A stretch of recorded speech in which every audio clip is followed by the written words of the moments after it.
चित मच्छिंदर गोरखाया में आप सबका दिल से स्वागत है। डिवाइन महाकाल की ओर से, प्रज्ञा महाअवतार बाबा जी की ओर से, गुरु माँ की ओर से और मेरी ओर से आप सबको ढेर सारे आशीर्वाद। चित मच्छिंदर गोरखाया में हम देश और दुनिया की बातें करते हैं। पूरे विश्व में नहीं बल्कि पूरे ब्रह्मांड में परिवर्तन हो रहा है और वो परिवर्तन और कोई मनुष्य के इच्छा से नहीं हो रहा, डिवाइन महाकाल की इच्छा से हो रहा है। डिवाइन महाकाल के सारे गण अपने अपने काम में लग गए हैं और हमारे जो सिद्ध है वो सारे सिद्ध अपनी अपनी ड्यूटी निभा रहे हैं, अपना अपना धर्म निभा रहे हैं, अपना अपना कर्तव्य निभा रहे हैं जो महाकाल ने उनको दिया है। सब कार्यरत हैं। ये समय अमृत महोत्सव का है और अमृत महोत्सव क्या है उसको समझना बहुत जरूरी है। जब से हम आजाद हुए तब से आज तक देश की हालत हमने देखी है और देश की सारी सिस्टम में जैसे भ्रष्टाचार और गुनाहित प्रवृत्ति वाले राजकारणी अपना प्रभाव डाल रहे थे, वो प्रभाव को खत्म करके हमें संपूर्ण आज़ादी वाली भारतीय परंपरा की नई सिस्टम तैयार करनी है। न हम हिंदुओं के लिए करेंगे, न मुस्लिमों के लिए करेंगे, न आदिवासियों के लिए करेंगे, न पिछड़ों के लिए करेंगे, हम सबके लिए करेंगे। हमें सबको साथ लेके आगे बढ़ना है। मगर हमारा जो राजकारण था वो ब्रिटिशरों ने अपने प्रतिनिधि के रूप में देश की एक पार्टी को सत्ता हस्तांतरित करके अपनी अप्रत्यक्ष तरीके से जो शासन चलाने की रीत थी वो चालू रखी और ब्रिटिशरों के हिसाब से वो पार्टी ने देश में शासन चलाया और देश का क्या हाल हुआ वो हम जानते हैं। वो पश्चिमी संस्कृति के देशवा के प्रतिनिधि हमारे देश में भी पश्चिमी संस्कृति को प्रस्थापित करना चाहते थे और हमारी भारतीय रूसी परंपरा की संस्कृति को वो खत्म करना चाहते थे और आज भी वही प्रयत्न चालू हैं और उसमें कई सनातनी भी उसमें जुड़े हैं और अपने को सुधारावादी और समाजवादी बता के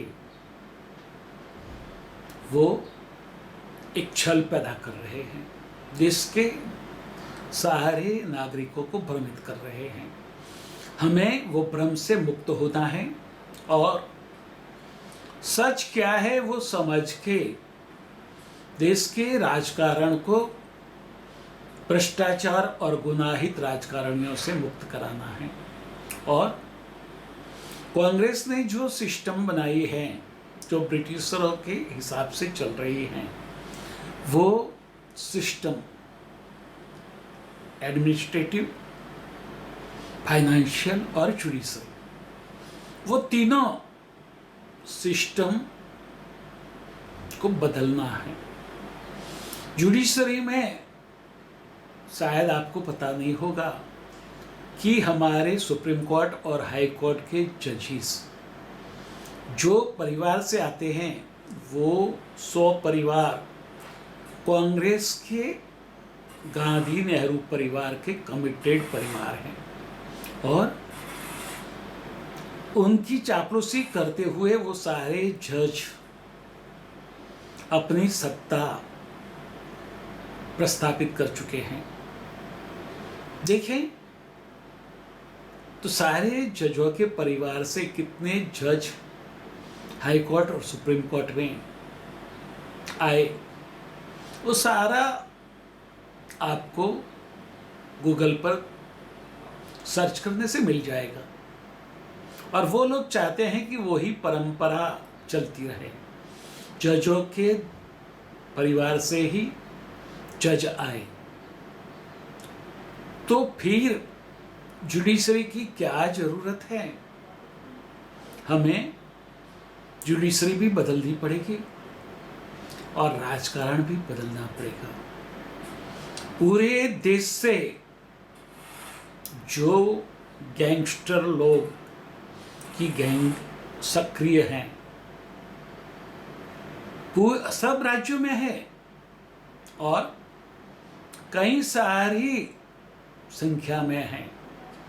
एक ही बात से समझ सकते हैं कि अतिक की हत्या होने के बाद पूरे देश से 3000 फोन बंद हो गए, तो उनका साम्राज्य कितना बड़ा था वो समझ सकते हो। वो जेल में बैठ के भी कहीं भी किसी का हत्या करवा सकता था, किसी से पैसा वसूल कर सकता था, किसी की जमीन हड़प कर सकता था। ये संभव क्यों हुआ? क्योंकि उसको हमारी सत्ता से समर्थन मिला और वो सत्ता वो माफियाओं की मदद से सत्ता पर सत्ता पाती रही और देश बिछड़ता गया। पूरे विश्व में भारत को कैसे देखते थे वो हम सब जानते हैं, मगर महाकाल की इच्छा थी कि भारत फिर से विश्व गुरु बने, विश्व की नेतागिरी करे और महाकाल जागे उठे और सक्रिय बने। आज उनकी इच्छा से पूरा परिवर्तन आ रहा है। मैं आप सब भारतीयों को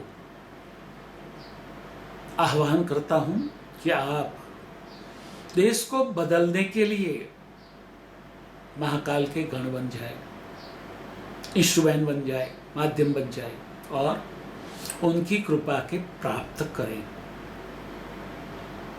उनकी कृपा के प्राप्त बने और आगे बढ़े।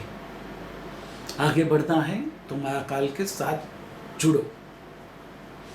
उसमें कोई संप्रदाय आपके बीच में नहीं आता है और बिन सांप्रदायिकता के नाम पर जिस तरह से मेजॉरिटी को भ्रमित किया गया और उनसे अपनी संस्कृति को आगे बढ़ाने के लिए जो कार्य करना है वो कार्य करने से रोका गया, उनके हाथ पैर बांध दिए गए और माइनॉरिटी को खुली सत्ता दी गई कि आप जो भी करना है करो, जिसके घर में घुस जाना है उसके घर ले लो, आप कोर्ट में भी नहीं जा सकते। और वही कांग्रेस जो हिंदुत्व की बात करता है, जो इसको हिंदुत्व का भी मालूम नहीं है, वो राहुल गांधी हिंदुत्व की बातें हमें सिखा रहे हैं। पुजारी क्या है, तपस्वी क्या है, वो उनको पता नहीं है। वो तो रोमन कैथलिक है, क्रिश्ती धर्म को फॉलो करते हैं।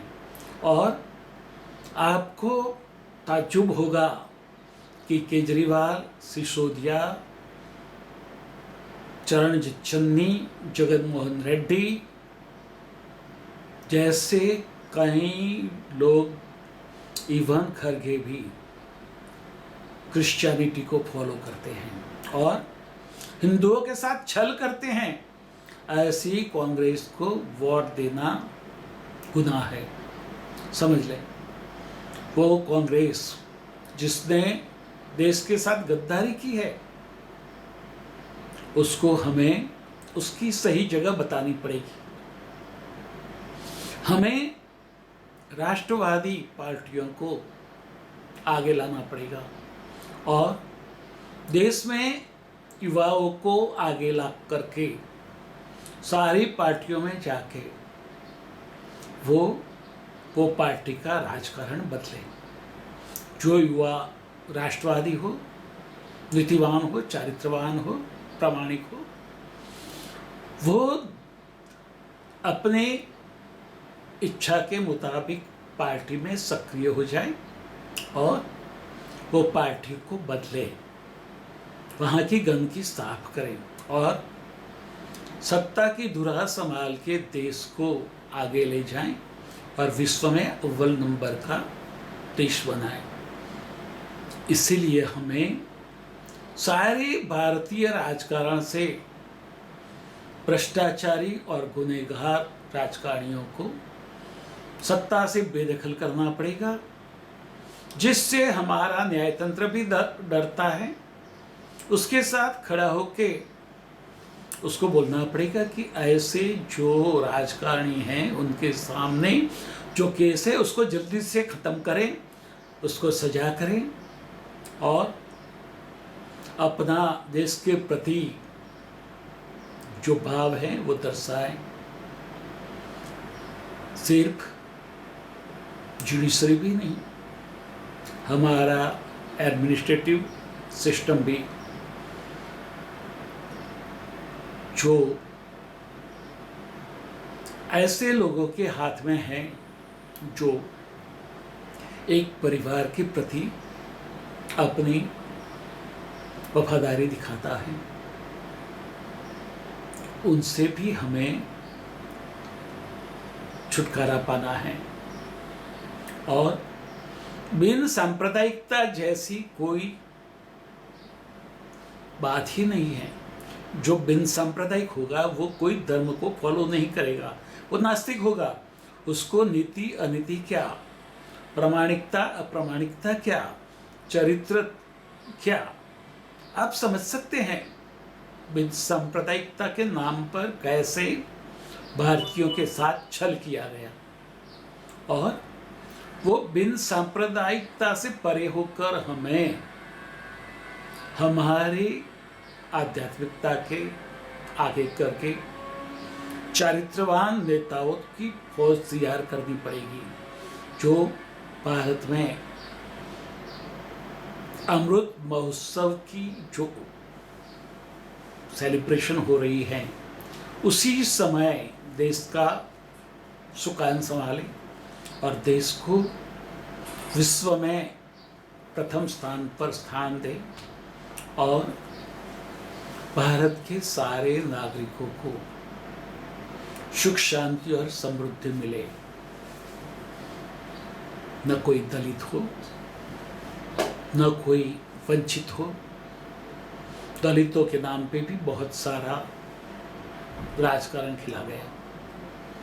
दलितों के नेताओं ने दलितों के नाम पर अपना घर भरे, मगर दलित की दशा नहीं सुधरी, वो तो महादलित बन गए।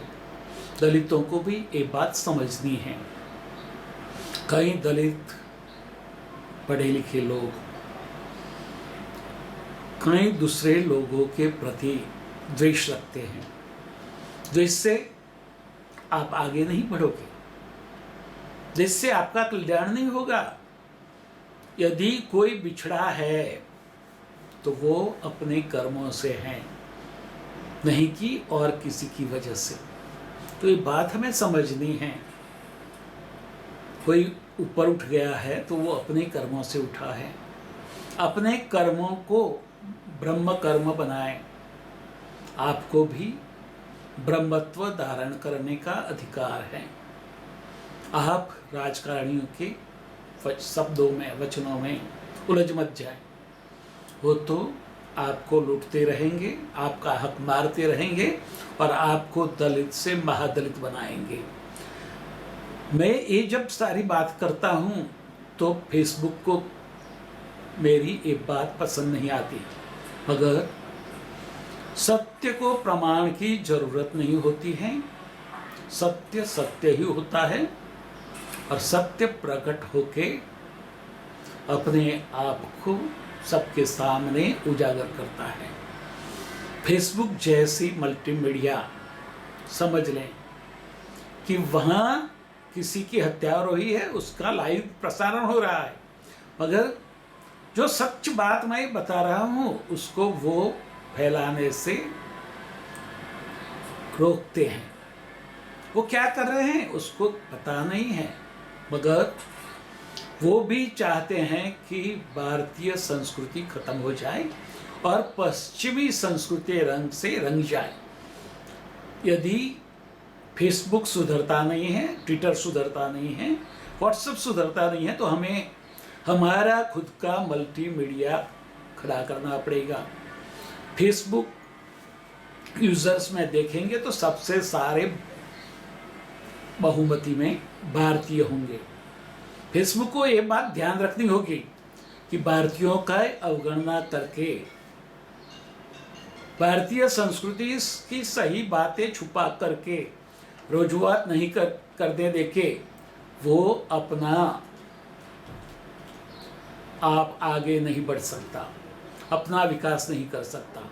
फेसबुक वाले वो सब यही बात समझ लें, क्योंकि कई बार मेरे बातों में कुछ भी नहीं होने के बावजूद भी उसको वो लोग डिलीट कर देते हैं।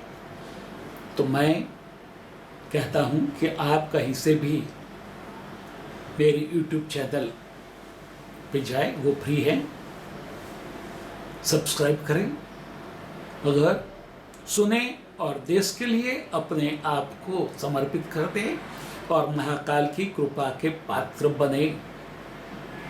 हमारे राजकारणियों की बातों में फंस नहीं जाए, उससे ऊपर उठें और वो सबको अपनी जगह बता दे और अपने आप को विश्व में सबसे ऊपर प्रस्थापित करने के लिए अपने आप को तैयार करें और महाकाल की कृपा प्राप्त करें। तथास्तु।